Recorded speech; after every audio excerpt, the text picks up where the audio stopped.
जय जय श्री कृष्णा श्री राधे। मेरे यूट्यूब चैनल में आप सबका स्वागत करता हूं। दोस्तों, पिछले वीडियो में मैंने आपको बताया कि कौन सा अन्न भगवान शिवलिंग पर अर्पित करना चाहिए, किस फल की प्राप्ति होती है। आज मैं आपको बता रहा हूं कि कौन सा पुष्प शिवलिंग पर आप अर्पित करें और आपको क्या फल प्राप्त होगा। देखिए, कमल पुष्प सभी देवी देवताओं को परम प्रिय होता है और उसकी उससे सेवा विधि करने का तरीका विधि अलग होती है और वो साधारणतः हर जगह मिलता नहीं है, हर कोई उसको खरीद नहीं पाता। तो ऐसे साधारण पुष्प शिव पुराण के अनुसार हमको बताए गए हैं। यदि हम उनका उपयोग करते हैं, अगर यदि हम उनको चढ़ाते हैं तो हमको अनेकानेक फलों की प्राप्ति होती है।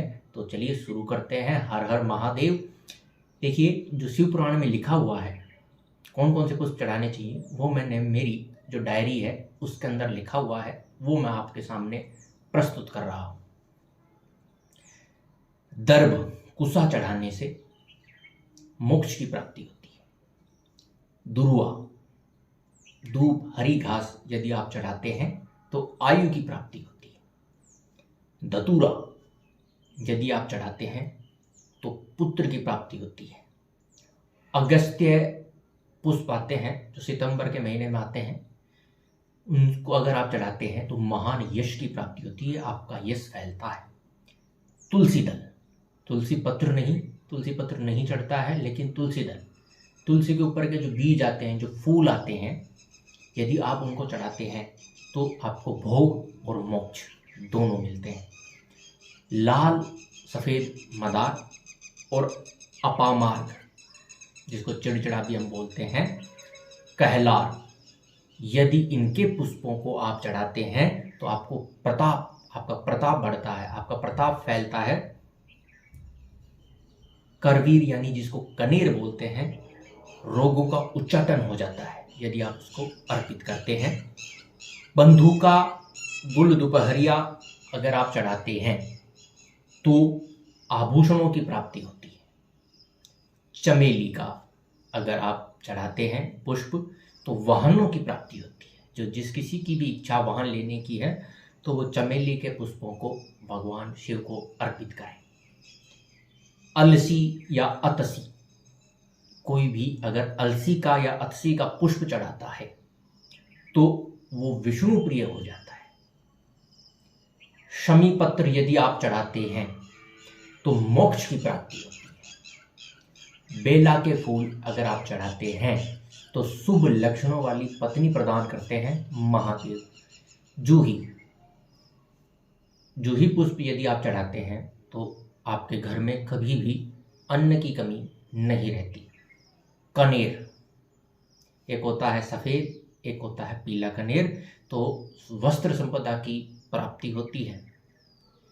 सेंदुआरी या शेफालिका यदि आप इन पुष्पों को चढ़ाते हैं तो आपका मन निर्मल हो जाता है।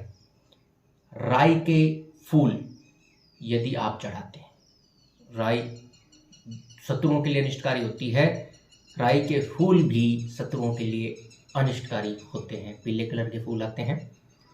हर श्रृंगार, सुख संपत्ति की प्राप्ति होती है। शास्त्रानुसार या शिव पुराण के अनुसार कौन से पुष्प हमको नहीं चढ़ाने चाहिए, उसके अंदर है चंपा और केवड़ा, ये वर्जित किए गए हैं।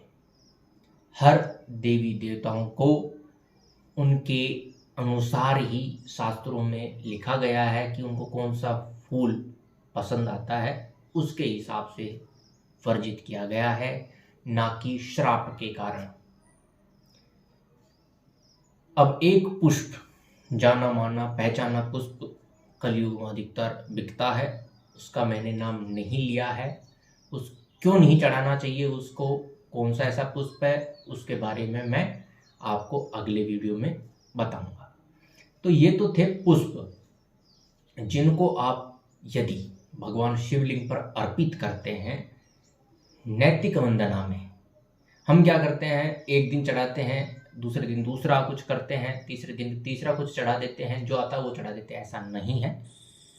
किसी भी एक चीज को पकड़ें उसका नित्य कम से कम 108 दिन आपको वही चीज चढ़ानी है, उसी समय पर चढ़ानी है, उसी विधि से चढ़ानी है, कम से कम 108 दिन।